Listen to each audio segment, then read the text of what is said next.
Now, you probably know there's a lot of talk about social justice in our culture today, even amongst Christians. And usually when the subject of social justice comes up, people think of things like human trafficking, homelessness, racism, poverty, and things like this. And by the way, I'm not suggesting that we as Christians should not care about these things. They are absolutely important things that we should care about.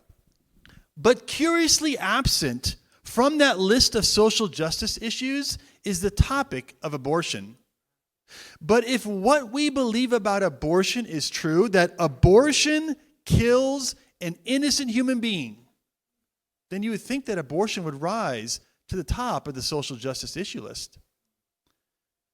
After all, if we care to claim to care about social justice, you think we should care about this topic, right?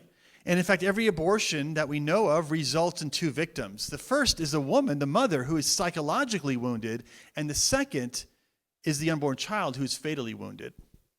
And according to Planned Parenthood's own statistics, and they're the number one abortion provider in America today, they estimate that there are 2,548 abortions that occur every single day in America alone. Now, that's before Roe v. Wade was reversed last year, so obviously as new data comes in, we'll be able to revise those numbers. But still, that's almost the number of people who were killed on September 11th, 2001, and yet this happens every single day. Now, that alone is upsetting, but here's what really makes me even more angry. According to that same data, we estimate that 23.7% of people who are having these abortions identify themselves as Catholic. 17% identify themselves as mainline Protestant, and 12.8% identify themselves as evangelical Protestant. That basically means that Christians are killing their own children. The most dangerous place for a baby to be in America today is resting in her own mother's womb. And so that's why I want to talk to you this morning about how we can make that place safer for unborn children by making abortion unthinkable.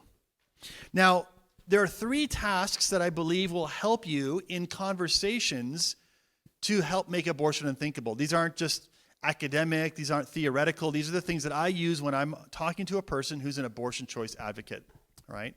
And I believe these three tasks are so easy that even a 10-year-old can do it.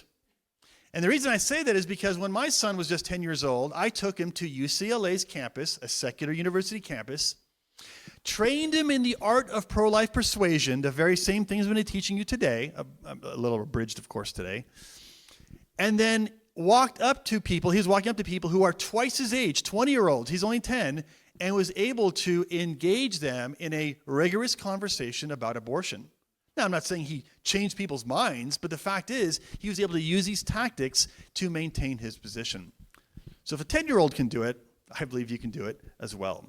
So let's unpack these three tasks. And the first task is to show there is only one question to resolve in the entire abortion debate. You see, most times when you start talking about the subject of abortion, the conversation rarely ever stays on that one topic.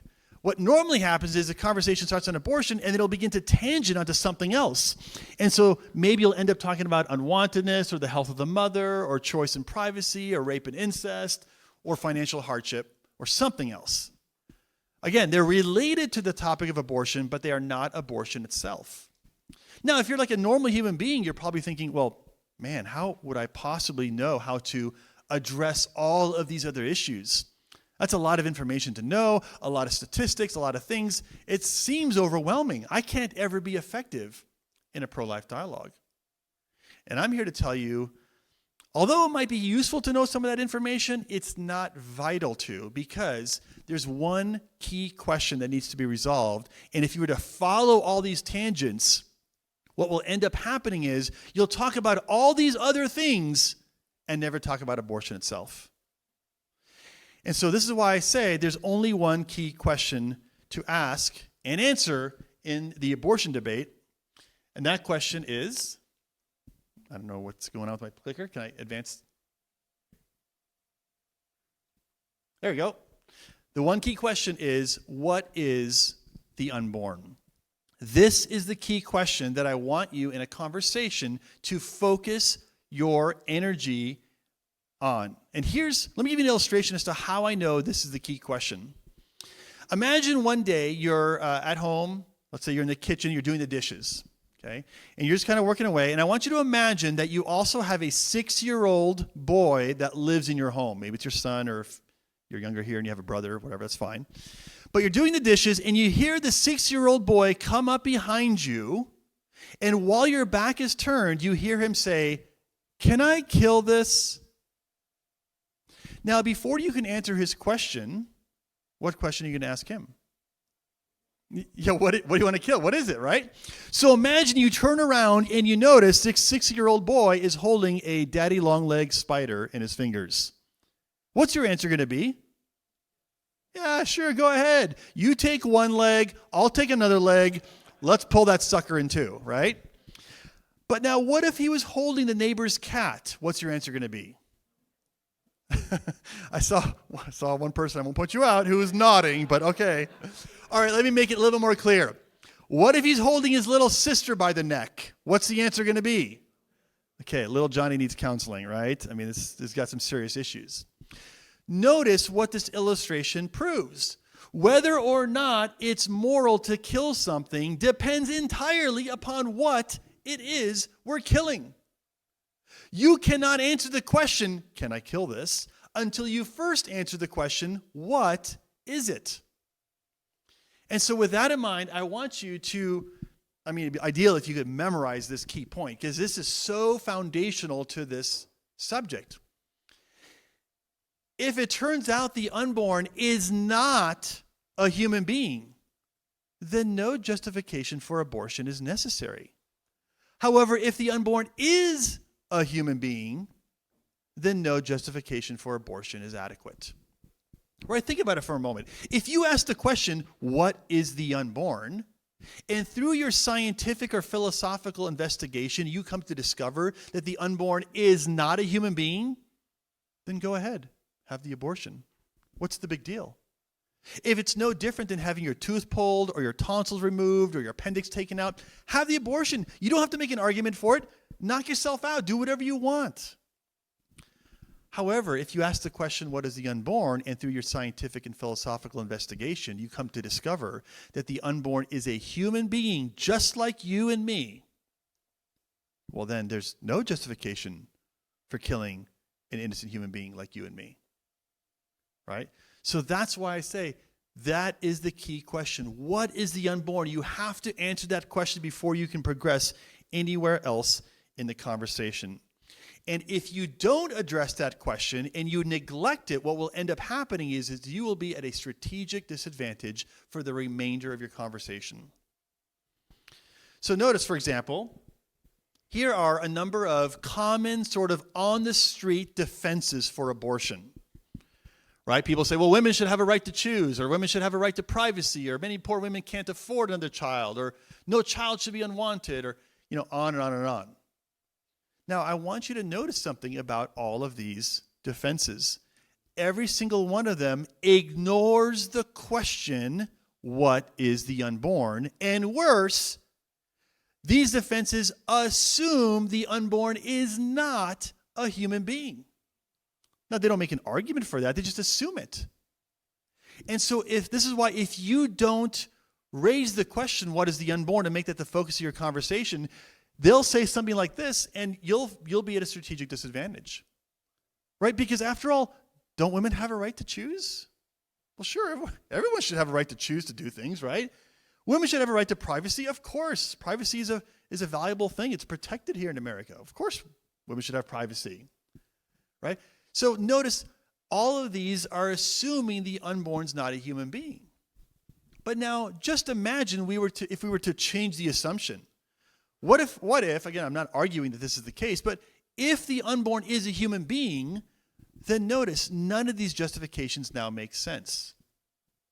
Do women have a right to choose to kill an innocent human being? Well, no.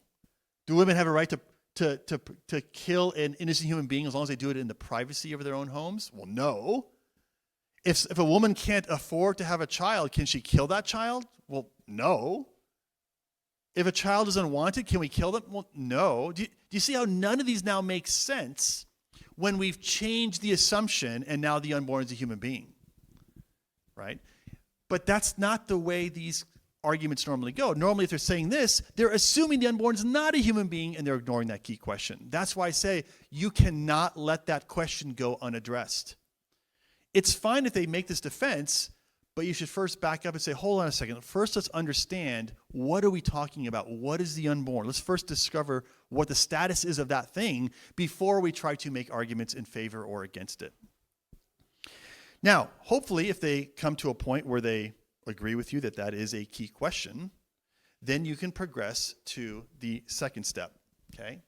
And the second step is to then demonstrate, show that the unborn is a human being, just like you and me, from the moment of conception. In other words, we want to now answer the question, what is the unborn?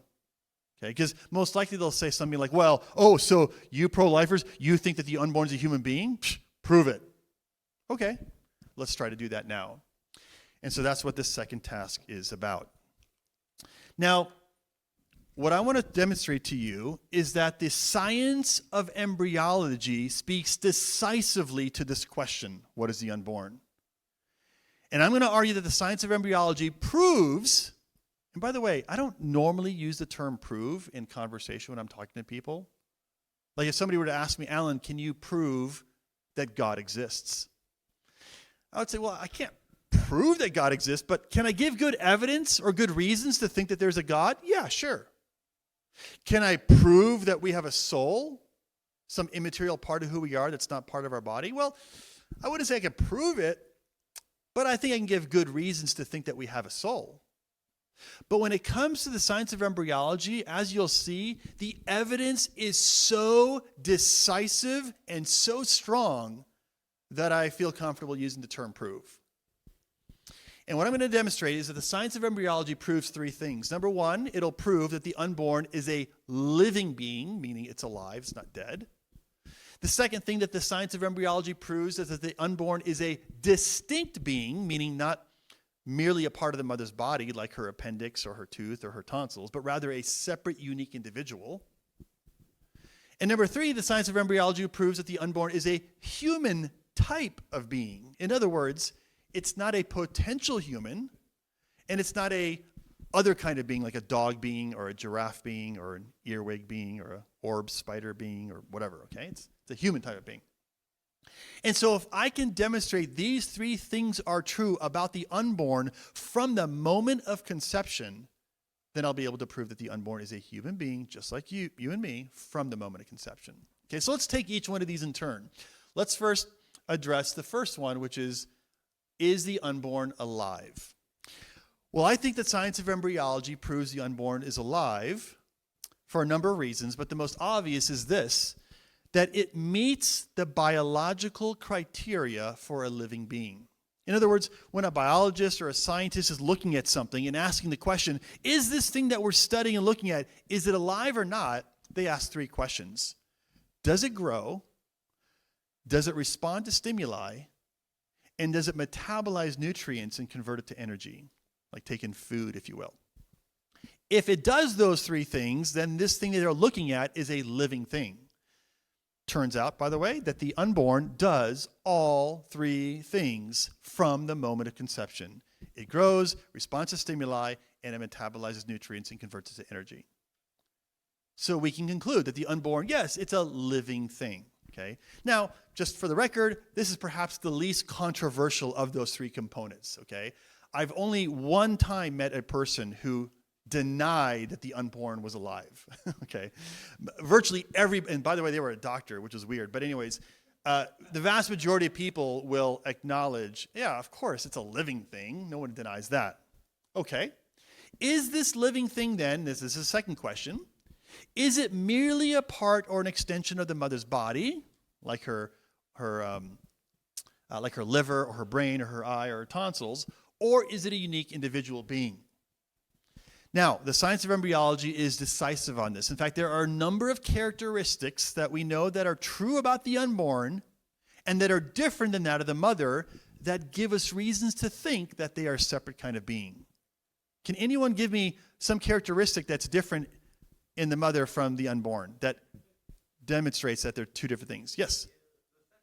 The sex, that's right. Yeah, the unborn could be biologically male, and the mother is clearly biologically female, right? So there's one reason to think, okay, well, the mother clearly isn't male, right?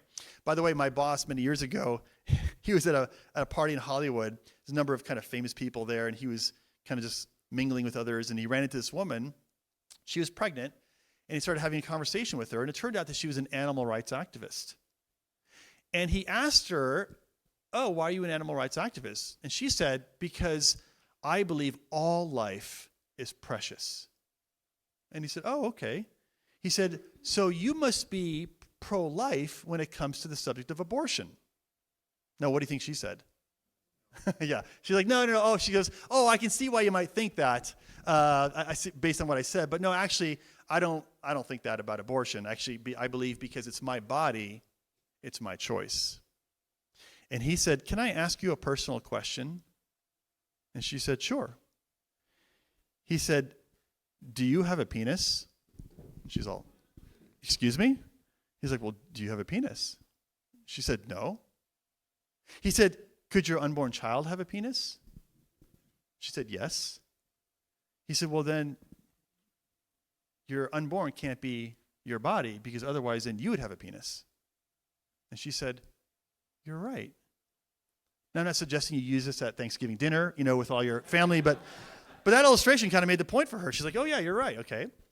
So, so that's one thing that's clearly different. What else is different about the unborn from the mother? Yeah. Heartbeat, yeah, different heartbeat, different heartbeat rhythm, right? Different circulatory system than the mother, right? In fact, here's something very interesting that we know about the blood and the circulatory system. The blood of the unborn and the blood of the mother come very, very close together inside the placenta, but they actually do not connect. Okay? They don't mix. In fact, you could have two different blood types, mother and an unborn child. Okay? Now, if there's a problem in the placenta, if there's a malformation of some sort or some kind of physiological problem, and if the blood's systems were to mix or connect, here's what would happen. The mother's body would detect the presence of the unborn, and it would mount an immune response against the unborn's body. Why?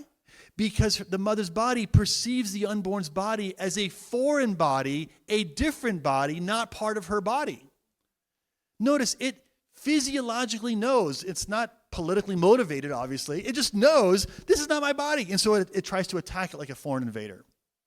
So this is evidence that even the mother's body knows the unborn is a separate body, not part of her body. What else is different? DNA, yeah. The DNA of the unborn is different than the DNA of the mother. And in court cases today, we know that is enough evidence to literally delineate between two different people. You can convict someone based on DNA evidence because it singles out one person. And DNA of the unborn and the mother are different, which tells us we're talking about a different human being. Okay, what else is different? Yes. The what? Yes, that's true. Level of development. Obviously, the mother is a mature adult, whereas the unborn is not developed. I'm not sure that. I guess I could signal that we're talking about different things. That's true. Anything else that comes to mind? Fingerprints, right? Fingerprints distinguish between two different people, right? And the fingerprints of the unborn are different than the fingerprints of the mother. Again, another piece of evidence that we know that they are different. We've mentioned DNA, circulatory system, different brainwave pattern, okay, different gender, right? You mentioned different sex. Also, here's something interesting to think. The unborn can be conceived, literally start its existence outside of a mother's body. You could take sperm and egg in a petri dish in a lab somewhere, put sperm and egg together, and begin the existence of a new human being, right? Have it grow in this lab for a couple of weeks, and then later place it inside the mother's womb. this is further evidence that the unborn is not a part of her body. It's not her body. It can literally start its existence outside it and then just be placed later on inside it. And furthermore, through surrogacy today, you could theoretically, and not theoretically, but we have this all the time. You could have an ethnically Swedish woman carrying a Chinese unborn child through surrogacy. I mean, just think of that. Just imagine that visually. Like, we're talking about a different ethnicity. If it's really her body, why would it be a different ethnicity? It doesn't make any sense. Well, it's because it's not her body. It's a different body. And so notice, just looking at the science of embryology and understanding very basic things that we all know, we have good reason to think, man, that we're talking about a different being. It's not part of her body. So we've answered the second question, right? So we know the unborn is alive. Now we know the unborn is a unique individual, not merely part of the mother's body. And the third question then becomes, okay, so what kind of being is it? This living separate thing inside a woman. Is it a potential human? Is it a elephant being, a dolphin being, a human being? That's a dog. Dog being, right? Right? What kind of being is it? Now, we have two ways of answering this question that, by the way, answers the question definitively. All right? The first way is by simply looking at the DNA genetic signature. In other words, if you were able to go inside a pregnant woman's body and get a sample of tissue from the unborn and test it, what you would discover is the tissue indicates it is a human being, Homo sapien. And this, by the way, would occur 100% of the time.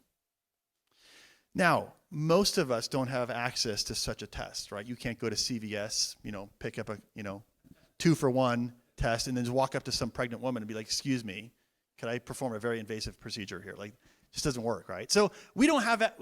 There's no way to really demonstrate that in a conversation, okay? So let me suggest another way we can get definitive answer to this question. And that's through the principle of biogenesis.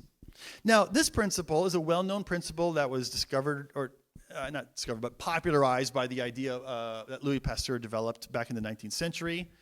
And the principle is simple. It's that living things reproduce after their own kind. So in other words, if two dogs come together and mate, they're going to produce another what? Dog, right. If two giraffes come together and mate, they're going to produce another what? Giraffe, that's right.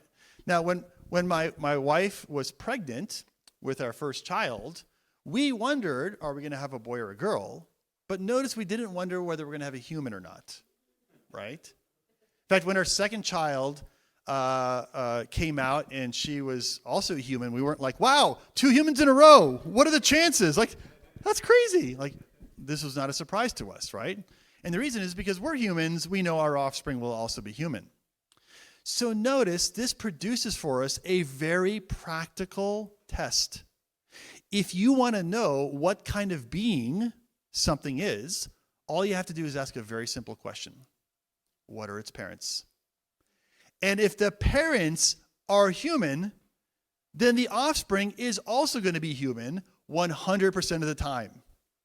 It is scientifically impossible for 2 humans to come together to produce something that is not human, but then later becomes one. It's impossible. It's a scientific impossibility. Okay. So we've answered then the question, what kind of being is it? It is a human being. Again, from the science of embryology. So notice, we've demonstrated the unborn is a living being, a distinct being, and a human type of being, and this is why we can conclude that the unborn is a human being. All these 3 things are true from the moment of conception, which is why we can say, yeah, the unborn is a human being, just like you and me. Now, many years ago, an actress, well, she was an actress in my age. I guess a lot of you are, well, not all of you, but some of you are from my generation. Kathy Ireland was an actress. She was a supermodel on Sports Illustrated and so on and so forth. And eventually she retired from acting and became a businesswoman. And then she started writing. So she wrote a book called Powerful Inspirations, and she became a pro-life Christian, a pro-life Catholic specifically. And so she, because of her fame, she was invited one time on a television show. It was called Hannity and Combs. And it was on Fox News, and Sean Hannity is like a conservative sort of political commentator. Alan Combs was like a liberal political commentator, and they had a show together where they would discuss political topics or other cultural topics from a conservative and liberal perspective. And so they would kind of have conversations and debates. She was invited to come onto that show to talk about her book, Powerful Inspirations, and specifically one of the chapters she wrote in that book. Was that me? Did I break out in song? One of the chapters in that book is on abortion. And so they invite her on the show. And as you can imagine, Alan Combs, the liberal person, was the one who was more aggressive against her. And Sean Hannity was kind of on her side because he's also, I think, pro-life, generally speaking. I don't know if he is today, but anyways. Now, before she went on the show, she came to us at Stand to Reason and asked us to train her. And we ended up training her in exactly the same principles that I just taught you. And then she took what I just taught you and she went on to the show Hannity Combs. I want to show you a video clip of her using this material. Let's take a look.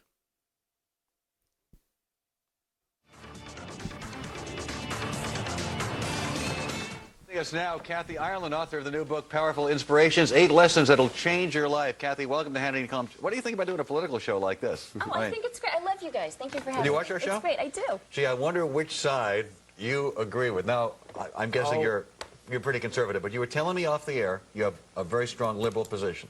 You know, I don't like labels. They cause us to dismiss one another, assuming we know all there is to know. I'm conservative on some issues, and I'm Where are liberal you on liberal? some Give me issues. an example where you're liberal. I'm very liberal when it comes to protecting the human rights of the unborn. All right, now, see, I'm very conservative. Well said. I'm very conservative, and I feel the government has no place in having anything to say about what women do with their bodies concerning that. So I've got the conservative position on that. Is it her? I didn't want to be pro-choice, but when you ask powerful questions, you get powerful answers. That's one of the chapters in the book, Powerful Answers. Right. And the evidence I see tells me that the unborn is a human being. If you can show me any evidence that the unborn is not a human being... When does it become... We're not going to settle this here tonight, I don't think, but we, you know, I mean, is it a conception? Is that when it happens? At the moment of conception, conception, a new life comes into being with the complete genetic blueprints.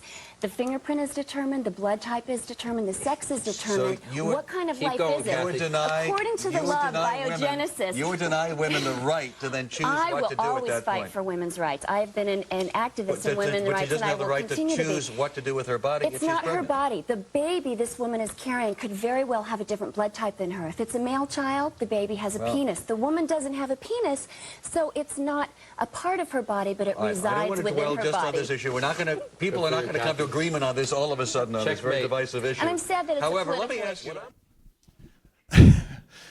So hopefully, unfortunately, conversations on television have amounted to just sort of talking over each other. You know, back in the day, if you watch 30 years ago when you watch television shows, you'd actually have a person ask a question, and they would just sit back and listen as the other person answers. And they would, unfortunately, it's devolved to this. But the point is notice, was there anything that Alan Combs said that refuted what she said? No. All he did was just present objection, objection, objection. She answered every single one. Not one of them was refuted by anything he said. Why?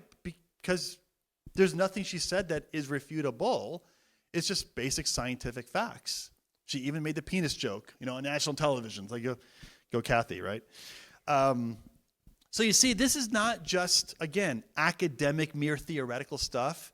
When I train pro-lifers and we go into the downtown streets of whatever city and engage people in conversation, we use these tactics, okay?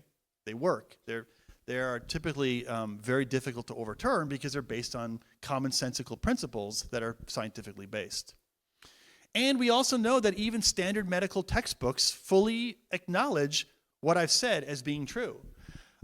Before we are born, again, a medical textbook being used in colleges says, look, the zygote, which is the first stage of development when sperm and egg meet, the zygote, formed by the union of an oocyte, which is an egg, and a sperm, is the beginning of a new human being.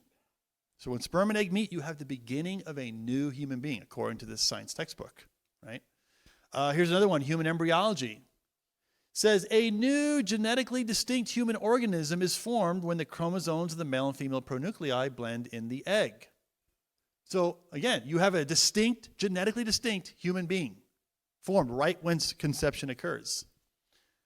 Christopher Hook of the Mayo Clinic. When fertilization is complete, a unique genetic human entity exists. Right? David Boonin, who is one of the top philosophers in our country who defends abortion. And in his book that defends abortion, he acknowledges a human fetus, after all, is simply a human being, just at an early stage of development. Right? Peter Singer, also a champion for abortion rights. By the way, this guy not only thinks that abortion is morally permissible, he thinks it's morally permissible to kill born human beings for up to a month after they're born if they have a developmental handicap. Because he argues it is a greater good that a parent should kill their developmentally disabled child if they can then later have another child that's not developmentally handicapped, because that'll bring greater happiness to the parents. This is his reasoning in this book, Practical Ethics. So this guy is not on our side, and yet despite his radical pro-infanticide view, he says there is no doubt that from the first moments of his existence, an embryo that is conceived from human sperm and eggs is a human being. Do you see what I'm saying here? Nobody disagrees with this. They have to agree with it because science is God, right, in our culture today.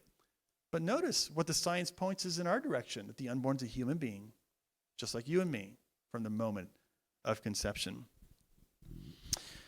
Let me show you a video that will allow you to confirm with your eyes what your mind has just learned, and that is the unborn is a human being. Now, many of you have probably seen an ultrasound, maybe a picture of an ultrasound, or maybe even a moving ultrasound where you see the baby kind of moving, but it's a black and white, kind of scratchy, grainy looking, okay? This is different. This is called an embryoscopy, and this is where we take a tiny camera with a little mini flashlight, and we are able to put it inside of the woman and inside of the amniotic sac and literally look at the unborn child that's growing inside there, okay? This is what the unborn looks like at just 9 weeks of development, just 9 weeks. Sometimes a woman may not even know she's pregnant for the first couple months, but yet this is what she might have inside her body.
It's remarkable, and I bet there's no one in this room that doesn't look at that video and notice the immediate kinship with the being in that image and who we are today, right? We recognize, oh yeah, that's clearly looks like a human being, right? Again, I'm not saying that we just look at that and say, oh, because it looks human, therefore it is human, but there's no doubt that we recognize what that is. Now, what's interesting is that many pro-life organizations, pregnancy resource centers, incorporate images in their counseling to abortion-minded women, because many times an abortion-minded woman, if she sees an image or a video of her unborn child, either through an ultrasound, or not that we can usually do this, but this will oftentimes change their mind. And that's why they'll typically pro-life or pregnancy resource centers or crisis pregnancy centers will purchase ultrasound machines in order to be able to give women an opportunity to see this, before they let them continue with making a decision to have an abortion. Unfortunately, there's still some women who will have an abortion despite seeing an image of their own child. And in those cases, what we're discovering is that women are often more terrified about their crisis pregnancy than they are about the reality of what the unborn is. And so sometimes a different kind of imagery or different kind of video is necessary. And a lot of times we are able to use images and videos that show the graphic nature of what abortion does. And in fact, in just a couple of minutes, I'm going to show you a video that depicts the after effects of abortion. And this video is extremely graphic and disturbing, and you'll have an opportunity to not watch it if you don't want to. But the importance of this video is that it levels the playing field in a sense, because a lot of people who go into a conversation about abortion have a very different idea of what abortion is. They think, well, abortion is just removing some non-specific tissue masses from your body, whereas pro-lifers think, no, we're killing innocent babies. And so by allowing this kind of evidence to be submitted as sort of an exhibit where we can say, okay, here's what we're talking about. This is the after effects of abortion. Do we think this should be morally permissible in our society today? It sort of levels the playing field. Now, as you can imagine, there's a lot of people who are vigorously against the use of graphic imagery in the abortion discussion. But I want you to notice what one feminist and abortion rights activist says about this. This is Naomi Wolf. She is not on our side on this subject. Okay, she's an abortion choice advocate. She's very hostile towards religion and Christianity. But even someone like her thinks it is, in most instances, permissible to use these kinds of images. And listen to her reasoning. She says, how can we charge that it is vile and repulsive for pro-lifers to brandish vile and repulsive images if the images are real? To insist that truth is in poor taste is the very height of hypocrisy. Besides, if these images are often the facts of the matter, and if we then claim that it's offensive for pro-choice women to be confronted by them, then we are making a judgment that women are too inherently weak to face a truth about which they have to make a grave decision. This view is unworthy of feminism. So notice, even she says, no, actually, if the images are real, which they are real because they are provided to us from abortion providers themselves, then it's permissible to sort of submit them as evidence in this debate and discussion. And so in a moment, I want to give the victims an opportunity to testify on their own behalf. Normally in a court case, if you're the defendant, you have the right to speak if you want. Sadly, in abortion, the victims cannot speak for themselves, and so this is their only chance to be able to testify on their own behalf. Now, I'm going to show you a 60-second video that depicts abortion at different stages of development. And let me tell you again, this video is extremely disturbing. It's extremely graphic and it's bloody. It's horrific. It's the worst thing I've ever seen in my life. And I take no joy or pleasure in showing you this. If it were up to me, I would never have to show this. But I don't think that we can continue in this, in our society, in our world, in our life, without realizing the true horror of what abortion does to the unborn. Now, I realize it's possible that someone in this room may have had an experience with abortion, and I want you to know that the purpose of this video is not to add additional judgment or heap additional condemnation on you. There is no sin that is outside of the grace of God, and even the sin of abortion is something that God is willing to forgive. And if this is something that you have not come to grips with, if you've been involved in it in any kind of way, this is something that God is eager to forgive, even the sin of abortion. So, as I said, this video is 60 seconds long. It contains no narration, so if you don't want to see it, you don't have to. I want you to see it, but if you don't want to, that's fine. You can just simply close your eyes for 60 seconds, and you won't even hear anything other than some instrumental music. If there's some young eyes in the room and you want to have them step out for 60 seconds, that's fine as well. It's no problem, okay? Again, I'm not trying to force anybody to watch this video, but I think it's critical that we all come to the same realization as to what it is we're talking about before we move on. Okay, with that said, let's take a look at the victims being able to testify on their own behalf.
One pro-life leader said, if something is so horrifying, we can't stand to look at it, perhaps we shouldn't be tolerating it.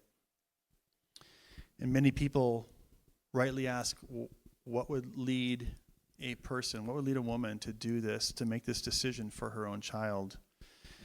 And Planned Parenthood has actually asked that question, believe it or not.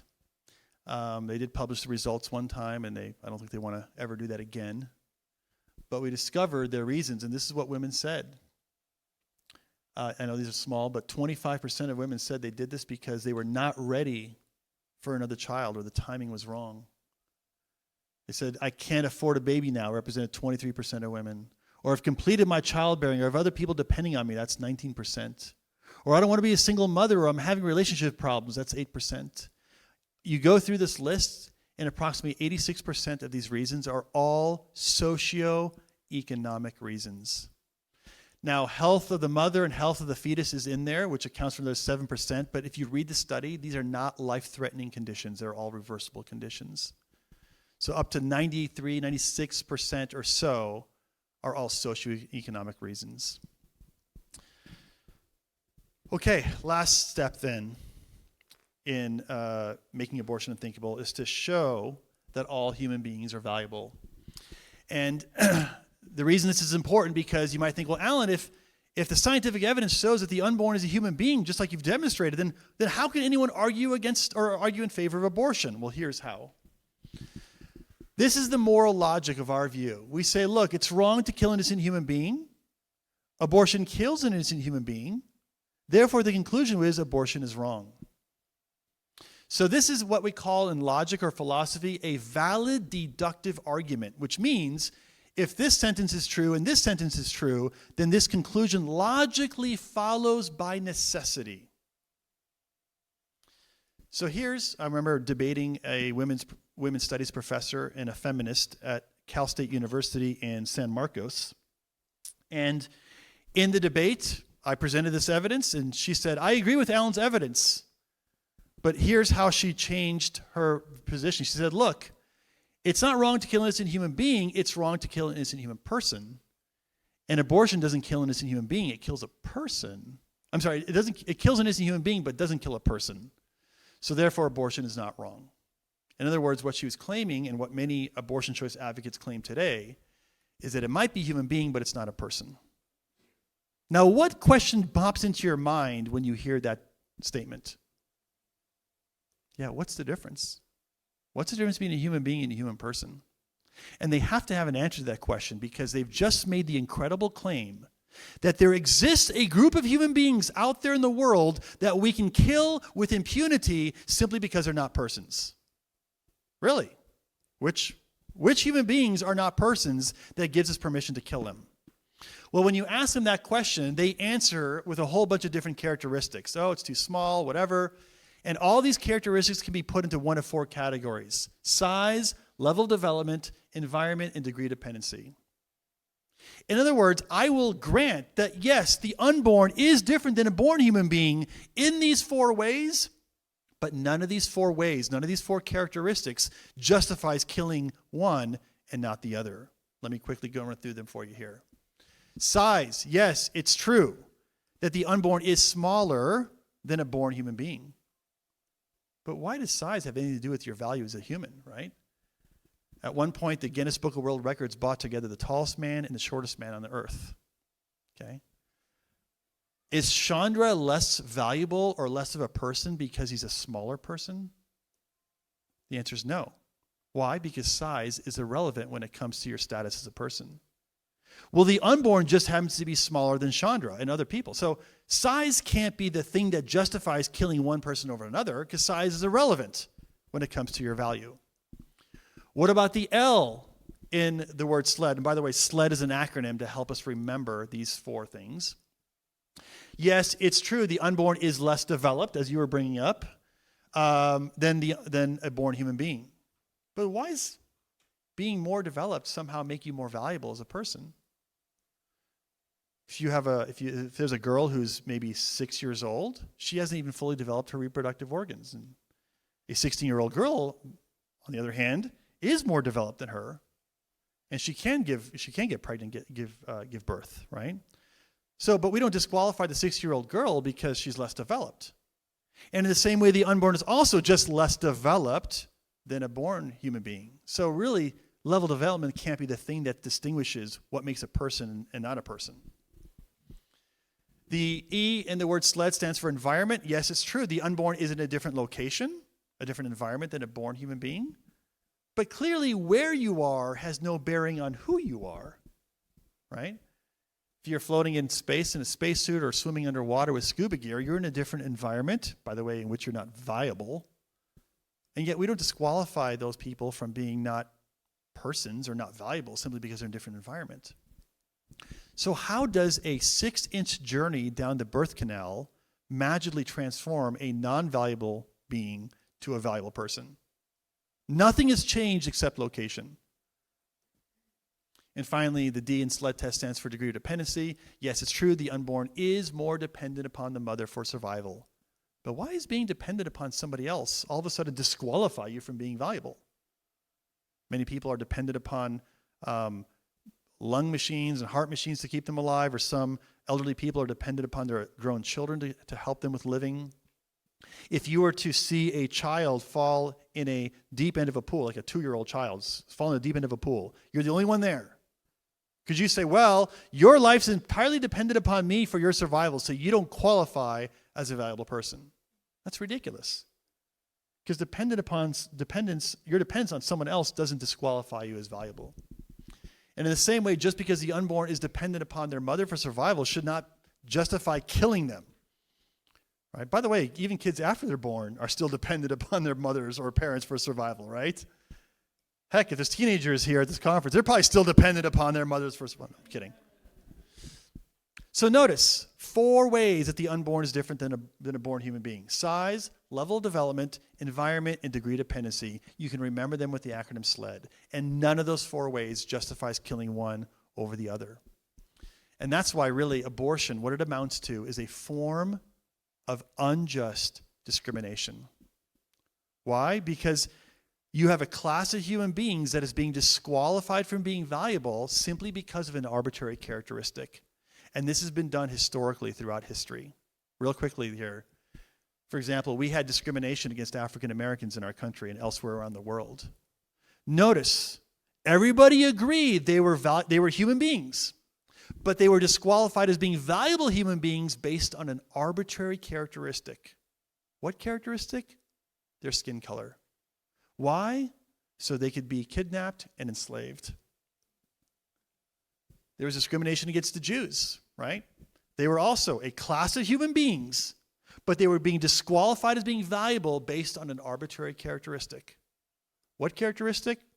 Their ethnicity. Why? So they could be experimented on and exterminated. And today, unborn children are also being discriminated against in exactly the same way. Because think about it. They are also a class of human beings. Notice, nobody denies they're not human, but they're being disqualified as being valuable human beings based on an arbitrary characteristic. What characteristic? They're too small, they're not developed enough, they're in the wrong location, or they're too dependent upon their mothers for survival. Why? The vast majority are for socioeconomic reasons, right? Get away my career, my education, so on and so forth. Our view, however, the pro-life view, is an inclusive view, right? This is the language of our culture, right? Everybody wants to be inclusive. Well, guess what? The pro-life view is inclusive.